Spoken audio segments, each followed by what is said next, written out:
Police বলছে যে আপনি তাঁতাতে যাচ্ছেন, মানে তাওয়া গরম আছে, আপনি তাঁতাতে যাচ্ছেন। আমি বললাম তাঁতানোটা দেখেছেন কি? একবার যদি তাঁতিয়ে দিই না, পিছন টিছন সব পুড়ে যাবে। আরে আমরা তো তারা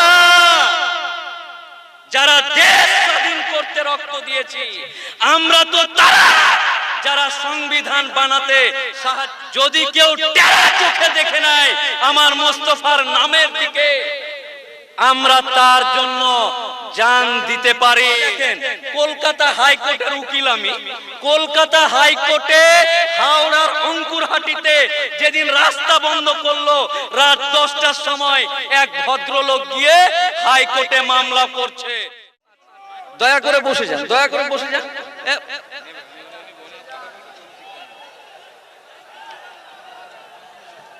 এই জায়গাটা ওই যে ওরা দেখতেই পাচ্ছে না, বসে যাও ভাই, বসে যান, বসে যান, দয়া করে বসে যান। আচ্ছা হাত ধরে বলছি বসে যান, বসে। জানি গরম লাগছে, অত্যন্ত গরম লাগছে।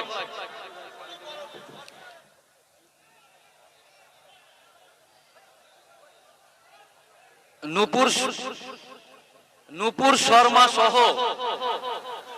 নূপুর শর্মার যারা চাস্তো ভাই এই পশ্চিম বাংলাতে আছে। নূপুর শর্মা তো অন্য জায়গায় আছে, ও তো বলে দিয়ে লুকিয়ে গেছে। নূপুর শর্মার চাস্তো ভাই যারা আছে তারা এই রাজ্যের এই এলাকার বিভিন্ন জায়গায় আছে। তাদেরকে বলি তৃণমূল করা মুসলমান, সিপিএম করা মুসলমান, কংগ্রেস করা মুসলমান, আইএসএফ করা মুসলমান, আরো যে যা পারে সব করা মুসলমান। যখন তার নবী, তার মুস্তাফা, তার প্রিয়ারে হাবিবের নামে কুরুচিকর কেউ মন্তব্য করলে সমস্ত রাজনৈতিক কন্দল ভুলে গিয়ে আল্লাহর একত্ববাদ ও মুস্তাফার প্রেমে উপস্থিত হতে পারে। এখান থেকে দেখে যাও।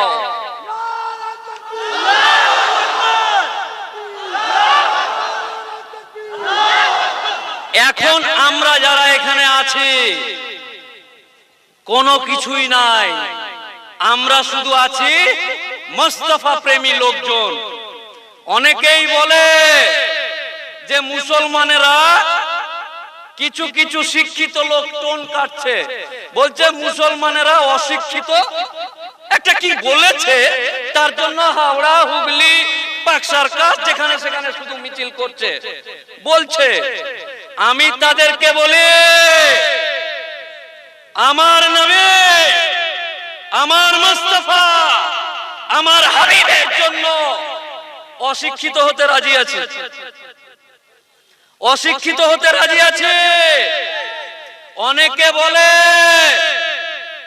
যে আপনার বা আপনাদের নবী সাহেব সম্পর্কে খারাপ কথা বলেছে, আপনারা কি কি করতে পারেন। আমি বললাম ওপেন ক্যামেরাতে আমার ছেলে, আমার মেয়ে, আমার স্ত্রী, আমার পরিবারকে জ্যান্ত আগুন লাগিয়ে দিলে যে ব্যথা আমি পাবো না, তার থেকে বেশি আমার নবী, আমার মুস্তাফার প্রেমে যদি কেউ আঁচড় কাটে, যদি কেউ টেরা চোখে দেখে নেয় আমার মুস্তাফার নামের দিকে, আমরা তার জন্য জান দিতে পারি। বলে দে ওদেরকে, বলে দাও ওদেরকে যারা আমার নবী সম্পর্কে বিভিন্ন রকম মন্তব্য করে। আমার মুস্তাফা, আমার প্যারে হাবিব হযরত মুহাম্মদ সাল্লাল্লাহু আলাইহি ওয়াসাল্লাম আমার কলিজার টুকরা। আমরা, আমি নয়, আমার যত ভাই, মায়ের পেটের ভাইয়ের মতো ভাই যারা এখানে উপস্থিত আছে, আদমের সন্তান যারা এখানে উপস্থিত আছে, তারা সবাই এক বাক্যে নিজের হাত মুখের ভিতর ঢুকিয়ে দিয়ে কলিজা ছুঁড়ে নূপুর শর্মার মুখে মারতে পারে। আরে আমরা তো তারা যারা দেশ স্বাধীন করতে রক্ত দিয়েছি, আমরা তো তারা যারা সংবিধান বানাতে সাহায্য করেছি, এখনো দেশের আইনটাকে মানি। এখনো দেশের গণতন্ত্রটাকে মানে, এখনো ল এন্ড অর্ডারটাকে মানে। কসম আল্লাহর, আল্লাহর কসম খেয়ে বলছে, যদি আমরা সেই মতো মানুষ হতাম যারা গণতন্ত্র মানে না, সংবিধান মানে না, ভারতের ভ্রাতৃত্ববোধ বুঝে না, আমাদের মানসিকতা যদি সেই থাকতো, নূপুর শর্মার মতন মানুষ আরশের নিচে জমিনের উপরে আল্লাহর প্রিয় একজন মানুষকে, আল্লাহর প্রিয় হাবিবকে কুরুচিকর মন্তব্য করেছে, আর আরশের নিচে জমিনের উপরে নূপুর শর্মার মতো মহিলা থাকবে, এটা হতে পারে? এটা হয় নাকি? আমরা সবাই আদমের সন্তান যারা এখানে আছি, আমরা মহান আল্লাহ তাআলার কাছে ক্ষমা চাইছি। হে আল্লাহ, আমরা বেঁচে আছি, তোমার বান্দারা আছে, তোমার পছন্দের মানুষকে কেউ কুরুচিকর মন্তব্য করেছে, আমাদের প্রশাসন, আমাদের সরকার এখনো তাকে কোমরে দড়ি বেঁধে টানতে টানতে, নাক ছেঁচড়াতে ছেঁচড়াতে জেলে ভরতে পারেনি। আমরা তোমার কাছে ক্ষমা চাইছি আল্লাহ। হে আল্লাহ, তার ভুলের জন্য যেন আমরা আমাদের কাছ থেকে রহম না তুলে নাও আল্লাহ, আমরা ক্ষমা চেয়ে নিচ্ছি আল্লাহ। আমরা সেই সমস্ত মানুষগুলোকে বলতে চাই যারা বলে নবীর প্রেমে অশিক্ষিত হয়ে মিটিং মিছিল করছে, অনেকে আবার ভদ্র সাজার জন্য বলছে প্রতিবাদটা কেমন যেন হয়ে যাচ্ছে। প্রতিবাদ কাউকে খুশি করার জন্য হয় না, প্রতিবাদ আন্দোলন কারো খুশি করার জন্য করা যায় না। প্রতিবাদ হয় অন্যায়ের বিরুদ্ধে, আন্দোলন হয় অন্যায়ের বিরুদ্ধে। যে অন্যায় করেছে তাকে আমরা কোনো মতেই ছাড়বো না।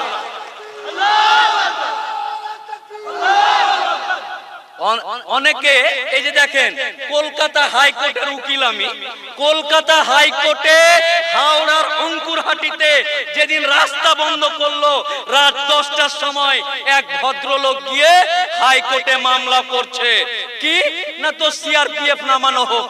এতক্ষণ আবার রাস্তা আটকা যায় নাকি?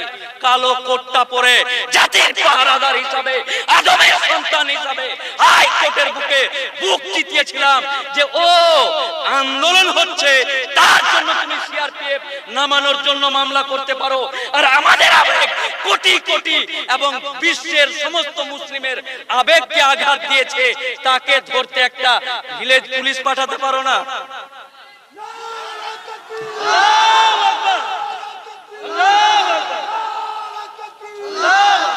অনেকে বলে যে হাইকোর্টে মামলা করুন, অমুক জায়গায় মামলা করুন। আরে ওগুলো আছে ব্র্যাকেটের মধ্যে, অনেক ভাই, অনেক বন্ধু, অনেক আদমের সন্তানরা আইনের দিকটা দেখছে। যারা আইন জানে তারা আইনের দিকটা দেখছে। আইন থাকা আইনের জায়গায় আমার নবীকে গালিগালাজ করবে, আমার নবীকে কুরুচিকর মন্তব্য করবে, আর আমার এই আদমের সন্তানেরা রাস্তায় বেরোবে না, এটা হতে পারে? হতে পারে না। আমরা রাস্তার জন্য ঝগড়া করতে পারি, কে মেম্বার হবে, কে প্রধান হবে, কে রাস্তা ঠিক করবে, গন্ডগোল করতে পারে। আমরা ঠিক মতন ইসলামী শরিয়ত, নামাজ, রোজা, হজ, যাকাত হয়তো আল্লাহর বিধান অনুযায়ী ঠিক মতন মানতে না পারি, তার জন্য আমাদের বুকে চড়ে কোনো একটা মহিলা বলে যাবে আমার নবী সম্পর্কে, এটা হতে পারে না, আর এটা হবে না। অবশ্যই আগামী দিন বিভিন্ন জায়গায় অনেকে হাওড়ার হুগলি ভাবছে যে হাওড়া হুগলিতে হয়েছে। আরে রাজারহাট, হাতিশালার জায়গায় এসে দেখে যাও এটা কি হচ্ছে এখানে। এটা কি? এটাই তো নবীর প্রেমে মাতোয়ারা হয়ে আদমের সন্তানরা কষ্টে আছে, শুধু ইশারা চাইছে, শুধু অনেক রকম ইন্ডিকেশন চাইছে, ডিরেকশন চাইছে, নির্দেশনা চাইছে। আজকেই এক মিনিটে যদি আমাদের মতো লোক আমার আদমের সন্তানদেরকে বলে যে যারা এই মুহূর্তে এখনো জমিনের উপরে আরশের নিচে আছে আর অ্যারেস্ট হচ্ছে না, আমরা যেহেতু আইনটা মানি তাই আমরা শান্তভাবে বুঝিয়ে রেখেছি অনেকে বলে, অনেক পুলিশ বলছে যে আপনি তাঁতাতে যাচ্ছেন, মানে তাওয়া গরম আছে আপনি তাঁতাতে যাচ্ছেন। আমি বললাম তাঁতানোটা দেখেছেন কি? একবার যদি তাঁতিয়ে দিই না পিছন টিছন সব পুড়ে যাবে। বলছে তাঁতাতে যাচ্ছে। আরে মুসলমানদেরকে তাঁতাতে হয় না, মুসলমানরা বাঘের বাচ্চা, বাঘ নবাবের ছেড়ে যাওয়া বংশধর, নবাবের ছেড়ে যাওয়া বংশধর বাঘের বাচ্চা বাঘকে তাঁতাতে হয় না, ইশারার প্রয়োজন হয়। মুসলমানদেরকে নিশ্চিতভাবে আমি মুফাক্কিরুল ইসলাম বলছি যে আজকের দিনে আমরা সমস্ত দ্বন্দ্ব ভুলে নবীর প্রেমে মাতোয়ারা হয়ে আমরা আইনটাকে যে এখনো মেনে রেখেছি। যারা নুপুর শর্মার মতো চাস্তো ভাই যারা এই রাজ্যে বাস করে তারা বিভিন্ন রকম ডায়লগ মারে, তাদের বেলায় এই কথাগুলো হয় না। জ্ঞান বাপির মতো উজু খানাতে নাকি তারা কি পেয়ে নাই ওইটা নিয়ে আবার মামলা করে, জজ আবার বলে যে যাও চেক করো। আর আমাদের বেলাতে বাবরি মসজিদের মতন একটা রায়কে যে না কিছু নাই তো যেহেতু ওরা চাইছে মায়ের একটু দিয়ে দিচ্ছি, মায়ের একটু দিয়ে দিচ্ছি। জজ বলছে কারণ আমরাও আইনজীবী, আইনটাকে চুষে খেয়েছি। বাবরি মসজিদের জাজমেন্টে এমন কোন ঘটনা ছিল না যে মুসলিমদের কাছ থেকে মসজিদটাকে নিয়ে অমুসলিমদেরকে দিতে হবে, কিন্তু বিচার ব্যবস্থার লীলা খেলাতে আইনি কুটকাচালিতে লাস্টে যখন বিচার হয় তখন আইন লিখে দিল যে এটা ধর্মীয় আবেগের বিষয়, আমরা তাদেরকে দিয়ে দিলাম। বেশ করেছে, ভালো করেছে, আরো করবে। কিন্তু যখন মুসলমানদের আবেগের ব্যাপার আসছে তখন রাত 8টার সময় কোর্ট খুলে কোন আদালত বলে না কেন যে নুপুর শর্মা বাইরে আছে কেন? আশ্চর্য পৃথিবী। এ বাবাজি 62 বছর ধরে এই পৃথিবীতে বাস করছেন, 74 বার পতাকা তুলেছেন, কোন পৃথিবী তৈরি করলেন আপনারা? বাবাজি, চাচা, খালু, তোমাকে জিজ্ঞাসা করছে তোমার যৌবন অবস্থাতে আমার মতো মুফাক্কিরুল ইসলামের মতো দেহে যখন রক্ত ছিল, যখন আপনি এই এলাকা দিয়ে যেতেন আপনাকে বলতো এই মফিজুল আছে সরে যা, এই মফিজুল আছে সরে যা। আর আজকে কেমন পৃথিবী আপনি তৈরি করলেন? আপনি কার পিছনে এত তেল ঢাললেন? জিনিসটা বুঝতে পারা যাচ্ছে না। আমরা আপনাদের জন্য আজকে ক্ষতিগ্রস্ত। আপনারা সেই সময় আপনার যৌবন অবস্থাতে ধ্যানই দেননি যে আমার ছেলে মেয়েরা যেমন আজকে আমরা আগামী প্রজন্ম আমার ছেলে আমার মেয়ের জন্য সুন্দর পৃথিবী রেখে যাব। তাই এই আন্দোলন আগামী দিন নুপুর শর্মা কেন, নুপুর শর্মার মরে যাওয়া বাপ, নুপুর শর্মার মরে যাওয়া মা এসে জ্যান্ত হয়েও যেন ভুল করে নবী সাহেবের নামে তো দূরের কথা নবী সাহেবের নামটার দিকে টেরা চোখ করে না দেখতে পারে, তার জন্য এই জাগরণ, এই দোষ, এই ভুল, এই অভিমান, এই আক্ষেপ নিয়ে আমার সমস্ত বাবাজিদেরকে প্রশ্ন করছি। আজকে রাত্রে গিয়ে বাড়িতে ভাববেন কোন পৃথিবী তৈরি করে মরে যাচ্ছেন। কিছুদিন আগে আপনারাই ভাবছে আপনার দাদর 62 সালের দলিল খুঁজতে গিয়ে কবরে লাঠি মেরেছেন আপনার দাদর, মরে গেছে 62 সালের দলিল রেখে যায়নি, এখন আবার এনআরসি হচ্ছে চলে যাবে নিয়ে।